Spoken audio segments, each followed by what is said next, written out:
Can I tell you a funny story? Yeah. All right. So, Always.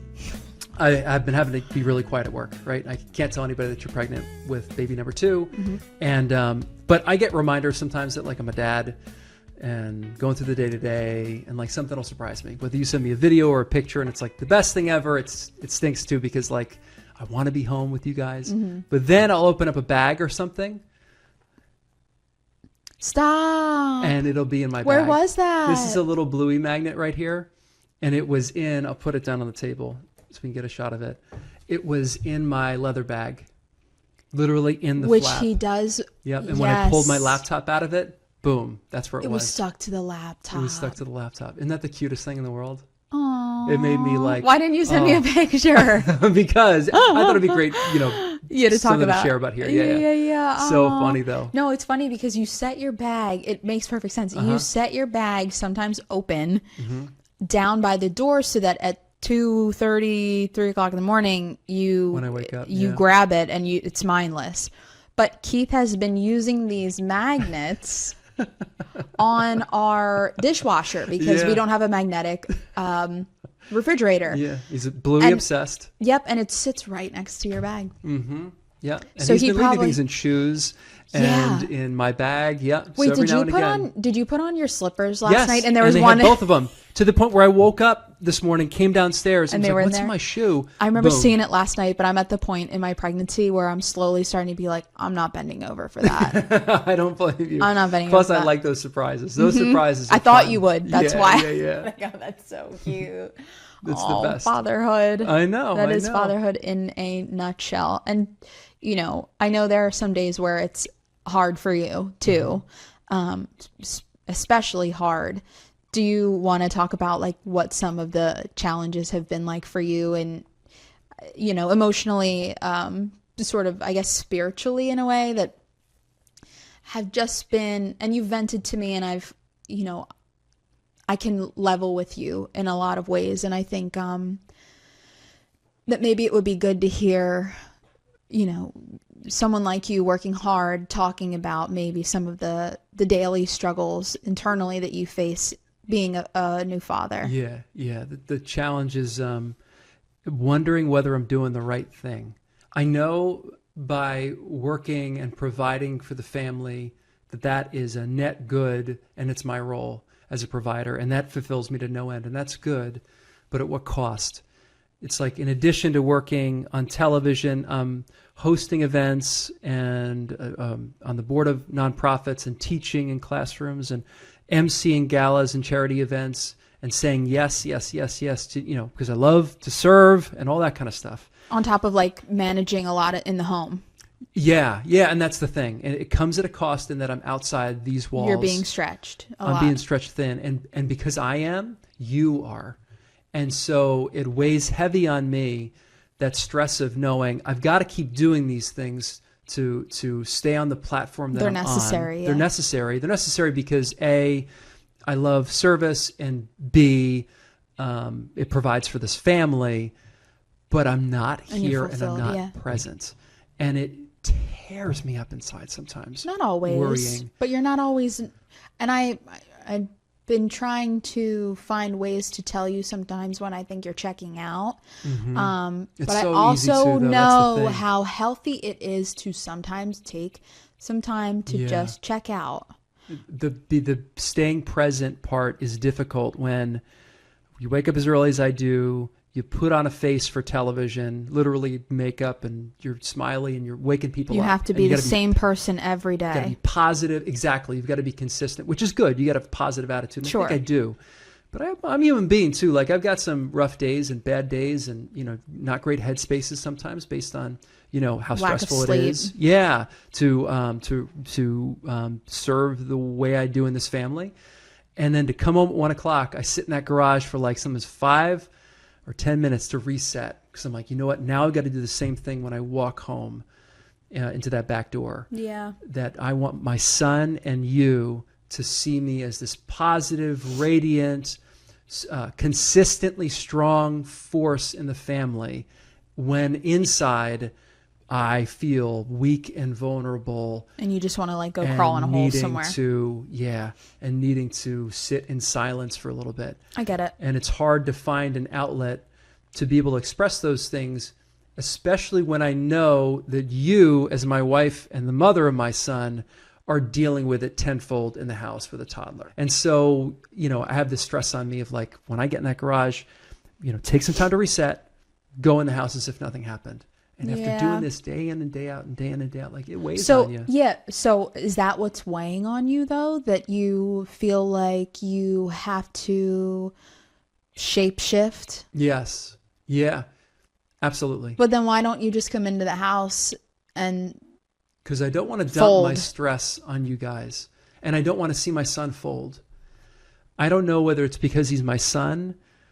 I think it's important for him to see that his dad can handle adversity and to be resilient, and for him to have a strong model to guide his life. Yeah. So that he knows that, hey, I'm expected to be consistent and dedicated to my family and to be a good person and to stay positive.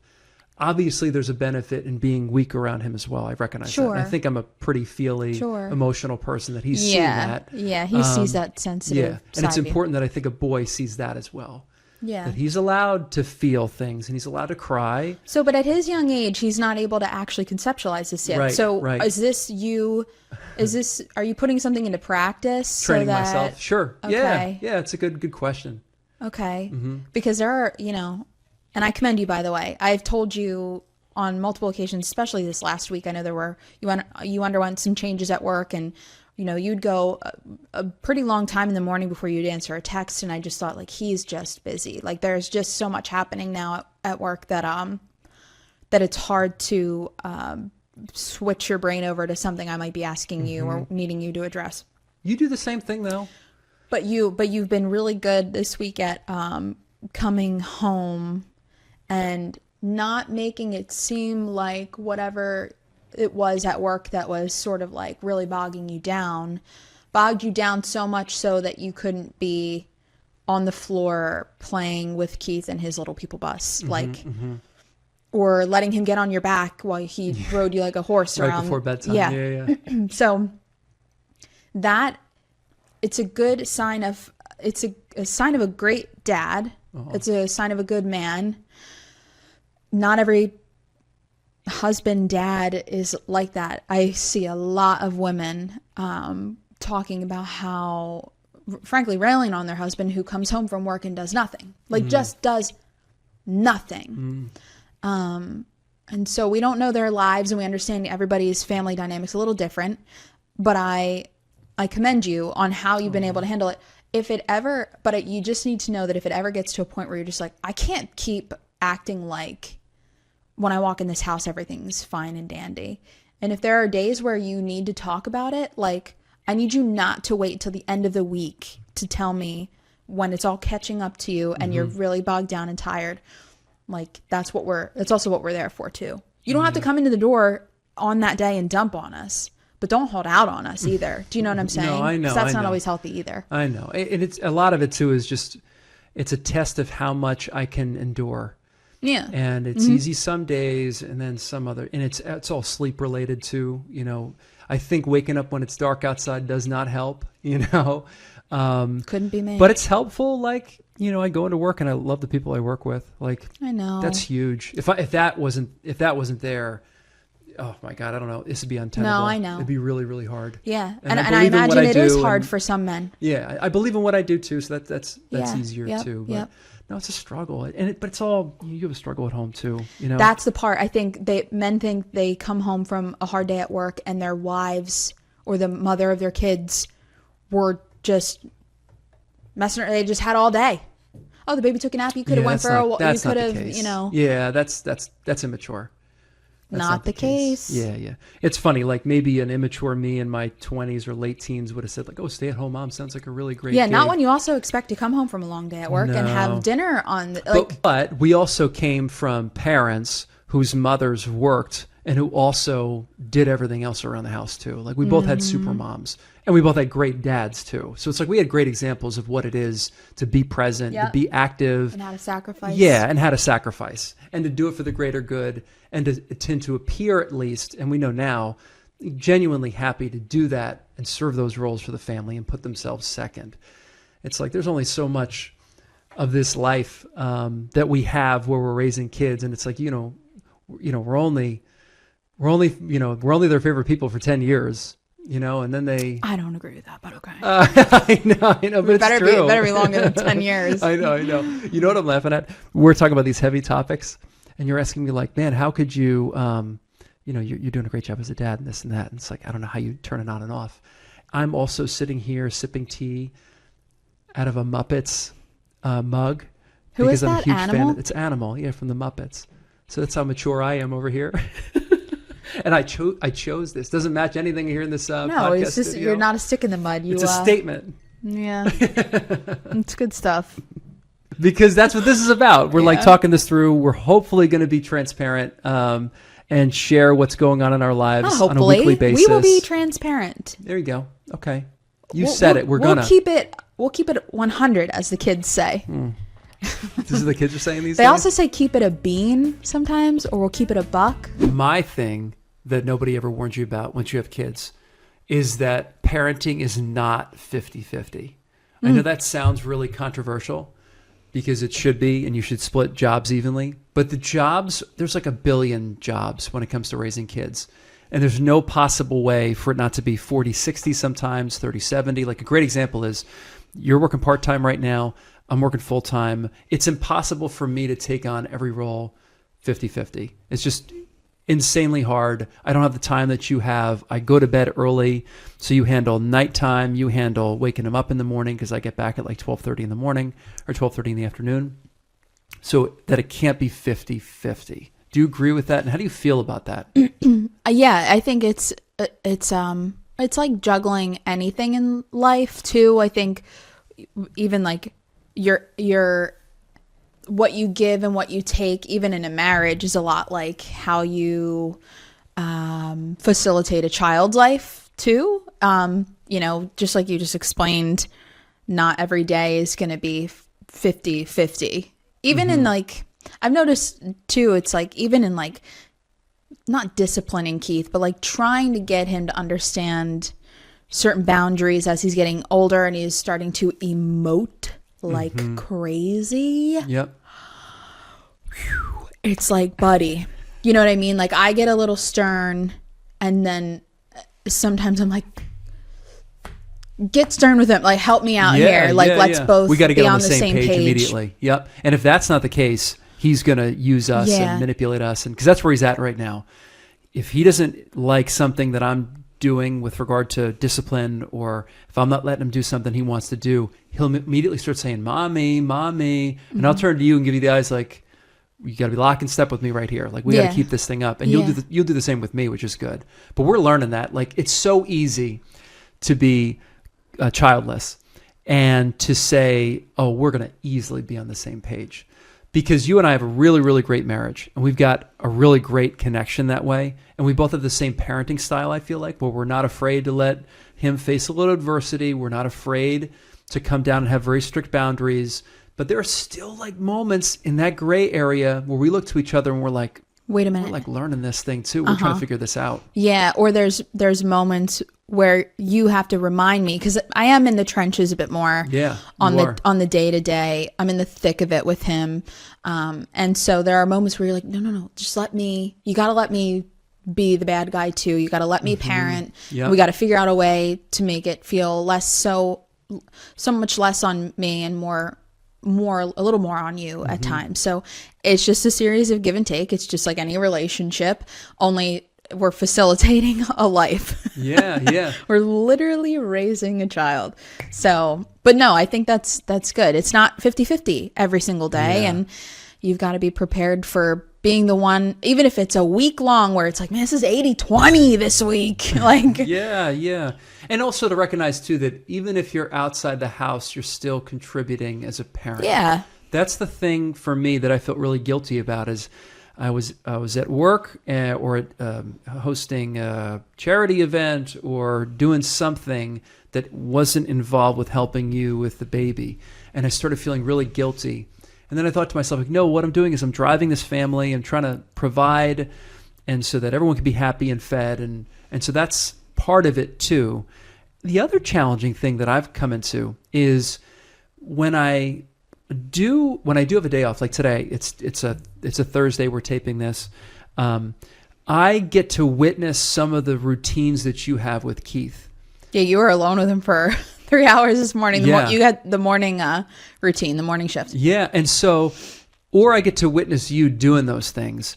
And I've got to be really careful to not jump in and tell you, hey, why are we doing it this way? And I'm trying to think of a good example for that, but they're like little nuanced things that happen. I'm going, wait a minute, I see things happen later in the day, and I think it's because of things that are part of the routine earlier. Was there something today? Yeah, but Okay. but I hesitate because it's almost part of the grind. Like you have to rely on these routines that you have, and he's healthy as hell, and he's so far along when it comes to his intellect and how intelligent he is and how many words he's doing. So it's like, oh, I've got to take a step back here and just trust the process. Okay. To Yeah. borrow a really terrible Sixers phrase that over the years I've grown to hate. Oh. But like, you've also got to trust. No, for trust sure. your partner. Your partner knows what they're doing, and if after many times you see, okay, they made a mistake, then you say something, right? Because we're all human beings. Well, and I would say the same if sometimes it feels like you're in a stretch where you personally are pulling 80 and your partner's pulling 20. It's like, okay, are you like assess? Let's assess. Are you not giving them a chance to pull, to make it a little closer to 50-50? right. If so, or they're asking you like, hey, like you're not letting me, like then let them. Like if you're in a partnership, there's a mom and a dad. Like just let them a little bit more. So Yeah, but it's a struggle. It's a daily struggle. struggle, and it's a balancing act. I don't want to say it's a struggle. It's a balancing act. I think Keith cried at a show for the first time, like happy tears today. What show? Bluey. Really? No way. It was an odd time to emote and to be watching a show and to look at me and then start crying. But it was like, it's a very viral scene in an episode of Bluey that parents talk about, that I think some house sale listeners and scene? viewers. But yes, he can't possibly understand what Keith, it is. he was locked in the entire, and it's a 28-minute Bluey special. Explain the special. Called Yeah. The Sign. Yeah. The Sign is about change and how kids cope with change and things being out of their control. Bandit gets a new job. They have to move. The house goes up for sale. The scene where he pulls the for sale, spoiler alert, pulls the for sale sign out of the ground and throws it into the cul-de-sac is when Keith started to cry. Like how cry? Like was he like pouty? Was he? It was it was like a pouty and like real tears. Oh, Like interesting. welled up, came to me for comfort Aw. type of cry. But he also seemed a bit upset in a way that wasn't happy. Like I was trying to help him like figure out what was going on. This is like But it before was his first nap, so he's awake. It's not like he's and sleepy he at was night. watching. I mean, he'll sit and watch Bluey. He will. Yeah, you're right. So I don't, and we don't know how much exactly he's retaining and understanding, but I'm telling you, I'm watching this occur and I'm like, do you understand what's going on right now? Are you having this very real emotion about like, it was I didn't know how to approach it. Of course I hugged him and yeah, I'm I think that he's shocking us every day.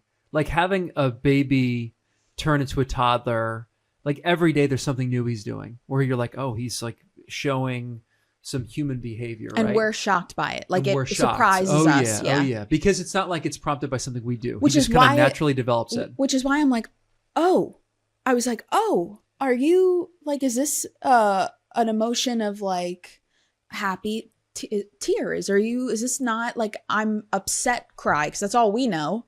Yeah. Do you think it's because he's empathizing with I don't know what he's seeing? Like I don't know. non-verbally, he's connecting with what Bluey and Bingo, the sisters, are feeling in the and moment. There's music that elicits this emotion. With your brain. Yep. And then they're in the house. They have burgers and fries for dinner, sitting around that strawberry rug in their living room. Yeah, without furniture. Yes. Yeah, I remember this. Yep. He's crying. And I'm like, do I need to cry to show him like it's okay to cry at this? And it's not a weird emotion. Yeah.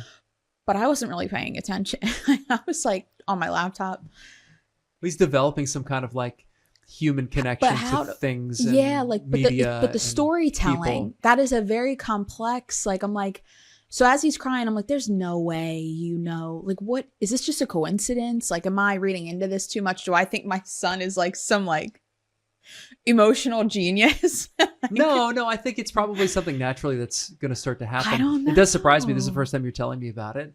But I imagine he's going to connect with material, but I'm surprised it's not something more generic. Like Disney movies are famous for like parents being killed, basically. Yeah. And that's the kickoff to it's like the impetus to every character's story. Every movie, parents are dead. Every movie, yeah. So that would be something I feel like he would empathize with, like Bambi is like this crushing opening. Oh my God, to all a of movie. Them. Tarzan. Yeah. Tarzan. Yeah, right. Like every single one of these movies kicks off with something Lion King. Tragic. Yeah, tragic. But for him to empathize with a house sale is very... it made me look up because I was like, this music is telling a story on its own. And we've listened to Bluey soundtracks. Like, yeah, it's a beautiful soundtrack. The scores are incredible. So I don't know if he was connecting... if it was helping him connect the dots to what he was seeing and feeling. I don't know. Mm-hmm. I'm just telling you what I observed.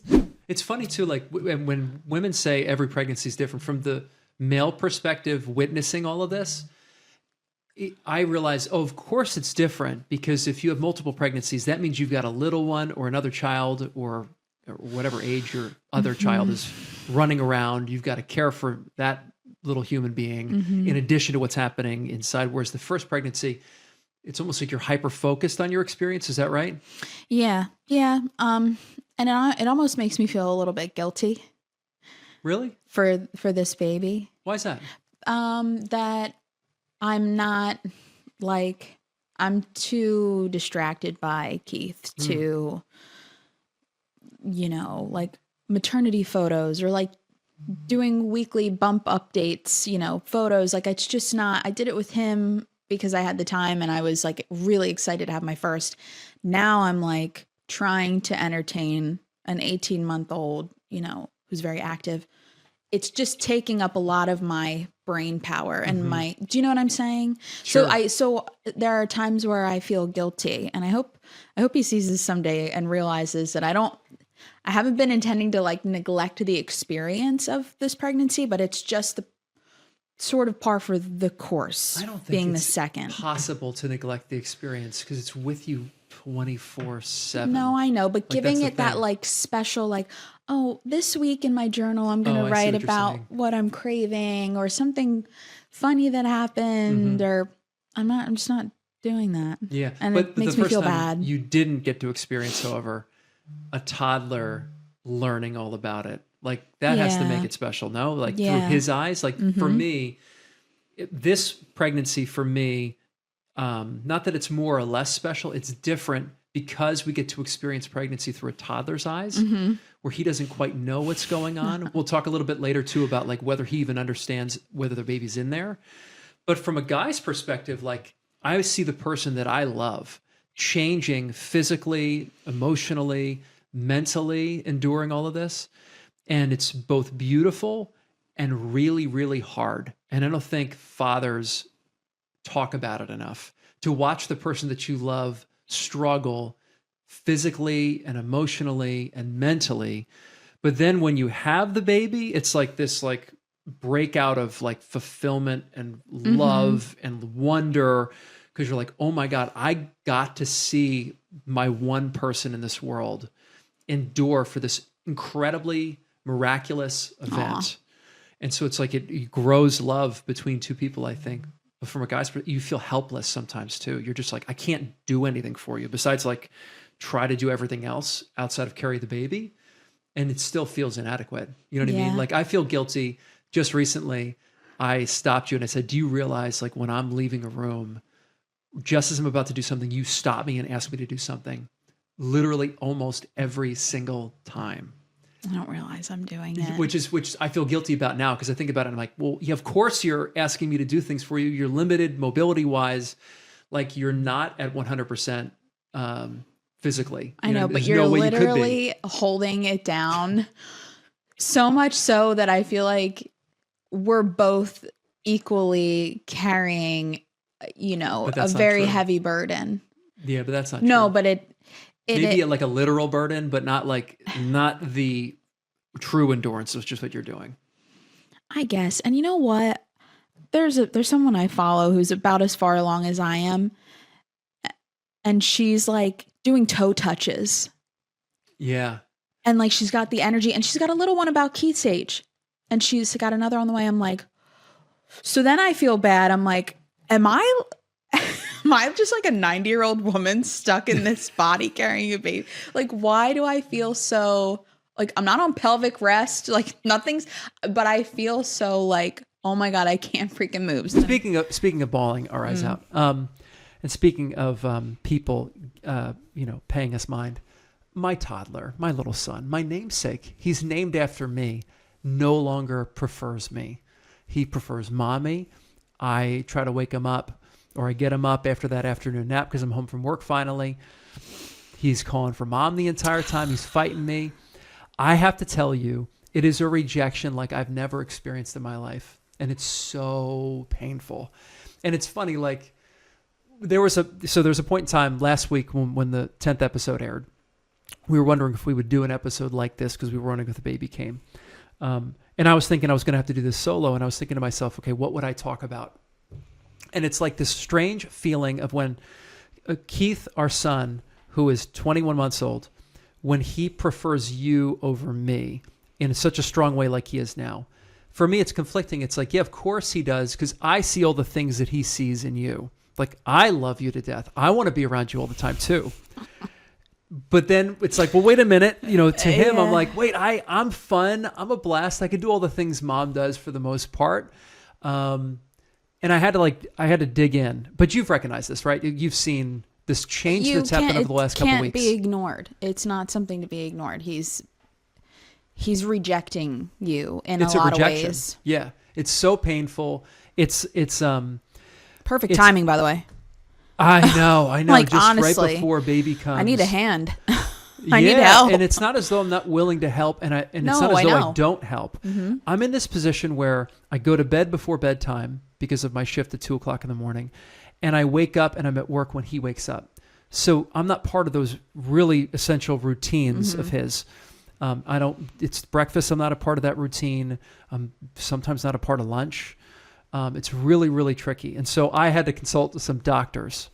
Of course, not in real life. It's 2026. But I looked online and I'm like, I need to find some answers to this, some reasoning. So according to doctors, he prefers you because he associates those routines with you. And it's comfort, it's food, and it's sleep. It's so huge, right? And so, of course, when he wakes up and he needs something, he's hungry or his diaper's wet and needs changing, like, it's you over me. And that's just what he's doing right now. Between 1 and 3 years old is when they're starting to experiment with control and separateness. He still has no way of, he's still developing his empathy. It's not until 4 or 5 years old, according to this, that they really start to understand somebody's experience and perspective. So he's not doing this on purpose to hurt me or something. Yeah. He's just kind of experimenting with what it's like to be He doesn't have empathy yet? No. Then how come he kisses me when I cry, when I pretend to cry? Well, that's something that doctors suggest you should not do. Oh. Is play victim and give him a big emotion for a negative action. One of the things that's really important, and you do most of these things, is you have to expect mom to support the relationship between me and my son. And that happens. And I hope you know it happens the other way too. And I hope you hear it even in the monitor, like, I talk you up like crazy. And you also don't rescue me, which is also good, because it's a really terrible thing to do, according to doctors, is when you hear the rejection happening, you swoop in. It's like, no, you rarely do that, and it's great, unless it gets really crazy. The one thing they say to don't do is don't force affection. Don't go, give daddy a hug. Daddy's sad. Don't give him a hug. I do that all the time. They say not to do that. And I get why you do. And I think you do it with yourself too. You go, oh, mommy's sad. Mommy needs a kiss. Oh, you're going to make mommy cry. It's like to not do that. We think we're relating on his level. But what we're trying to do in the end is stay consistent in a way that helps him develop his relationships with others and his expectations. So we're not, okay. It's not a mechanism by which to educate him on the effects of his actions or that it makes us sad. Yeah, like it's understanding emotion. I thought I was sort of, I guess, giving him an understanding of like what an action will do to the people around you in a negative way. Doctors say that toddlers repeat behavior with the parent who's more emotionally reactive because it gets a bigger response, not because it's the right or wrong thing to do. What you don't want to do, which is what I do, is when there is rejection, that I withdraw. And I get a little pouty in of myself. When I have to remember deep down, no, stay consistent, stay calm, stay incredibly loving, stay warm. It's like, it's not, his behavior shouldn't cause a rise out of me. It should keep me calm. And when he does something great, that's when I should really, really validate it. And that's really important. And the other parent has to do that too. When you delegate 20 minutes of complete, like, you're zoned in on him doing what he wants to do. That's right. No questions asked, no other suggestions. Just your entire attention is on him. He does in turn end up giving you your hugs and your kisses and sitting with you, arm in arm on the couch. That's right. So, and I've heard some specialists talk about this, is like you give them that complete attention for 20 minutes a day, 30 minutes a day, whatever it is. Yeah. This doctor suggests it's you follow their play, you don't lead it. Yes. And so I just go along with everything he wants to do. And they even suggest that you narrate his play. And then the other thing they suggest to remedy this is to create your own routines with him. And I've already kind of done that, right? Like I can break him out of that no cycle. You heard the last episode, him constantly saying, no, no, no, by saying, do you want to go for a bike ride? And boom, he's in, because that's our thing. But you better that's go right then. We better go immediately. And I better bring snacks, because I learned the hard way. The one time I didn't bring snacks, he got upset. He was like, wait, we ride our bikes. Routine. We go on down to the water. We stop. We have a little picnic. We talk to each other, but we have snacks during it. And for me, it was like right before dinner, I just said to you, hey, I'm going to get him out of your hair here, because I think he was really kind of acting up. And I said, let's go for a bike ride. He got excited. We get on out there. And we had to race back for dinner because you were cooking. And he goes, wait a minute, this is not part of our routine. Yeah. This is not how it's done. And and these routines are about to be flipped on their head. So it'll be interesting to see how he reacts differently to you, because I can't be at his beck and call all day. And thankfully, thank the Lord above, you will be around to help foster these routines that he's used to. And, maybe we could, like, when he wakes up from his nap, if you want to fix him a snack, like, yeah, that's the move. Maybe there's just some little things that we could change or just alter in a way. And I know you make him food all the time, but I'm primarily like, what do you want for a snack, bud? Yeah. So maybe like you fix him whatever he wants to eat before we go to our appointment. Right. Yeah, the couple things you do great. You always say, you and Daddy are going to have fun. Or you say, Daddy takes great care of you, like really reinforcing things. Yeah. For the audience who has older kids, the one thing you shouldn't do is like turn it into a family joke, which is like, oh yeah, he really doesn't like this guy, and make it like a funny laugh thing, because then he's going to play into it and it's going to only reinforce a negative Is that with behavior. other family members or it's with other family friends? members? Yep. Like if he reacts a certain way to Poppy or Papa or one of his uncles or one of his aunts, it's just like, you don't make it a thing. You make it like, no, every interaction is unique and every one of them is significant. I do think we do need to be better at not forcing him to interrupt whatever vibe he's got going on to be affectionate, because he will be. It's just on his terms. It's just on his terms, exactly. And when he does start freaking out, when he isn't affectionate, the one thing doctors say is to be calm and consistent and to translate his feelings and show empathy. So like you can almost narrate his behavior. It's like, oh, you're crying now because you feel lonely or because you're not getting the thing that you really want to get. And I understand why you feel that way, but this is how we behave, and you stay consistent and calm. But you don't want to like rise and meet that energy or withdraw from rejection. Like just stay present, stay calm. You're still the adult in the room. I know it's hard. It's hard. Yeah. Well, I'm picturing him just because he literally goes, no. He goes, I know. No. I see it when I come home from work. It's like he runs away. Stark rejection. Yeah, it's terrible. He's literally like, no. He flails, and it's like, well, what do I say to him right now? What do I say to him right now? Yeah. He ran away. He runs away from me when I come home. He runs away and he hides. Which is it's weird. It's the worst feeling. It's weird because he hears the back door buzz, like you're about to come in, and he goes, oh, Daddy. And then he runs to the back door. I'm like, today's the day. He's going to give him a hug. And then he runs away. But then when you crouch down sometimes to welcome him, sometimes he'll run into your arm. Yeah. It's so hit or miss. But it's hard after a long day I know. To step into the back door. And I've heard from you guys, sometimes I'm FaceTiming with you guys. I get home and all he does is run away and hides from me. No. And acts like that's what he does to strangers. He did that to a stranger during our last doctor's appointment, where they walked into the waiting room and we were the only ones in there. And he just turned to the random stranger and he went, no. And I was like, I'm so like, sorry. Don't approach me. And she laughed. Which is a sign to me she that wasn't approaching him. No, I know. She just walked in. But it's a sign to me that he's getting sick of everyone being up in his grill. Yeah. When he just wants to figure it out on his own. Yeah. I don't know. It makes me feel bad. Yeah. Like I'm doing something wrong. But I also want a son who shows affection, and he does at really random times. He accidentally tackled a 1-year-old at the park yesterday, just hugging him. Hugging him, and he goes up to other little boys and girls and hi. Yeah, he's always super warm that way. It's very hit or miss, so I don't know how to predict the reaction. Well, that does it for our Best of Season 1 series. Be sure to play catch up on episodes 1 through 11 because we're back live with Season 2 next week. We'll have baby Callan with us and share our experience at the hospital and the moment our oldest son met his younger brother. Be sure to check out our social media too at Jones Family Playbook for some adorable videos and pictures from these first 3 weeks at home. Thank you so much for watching and listening. We will see you live next week.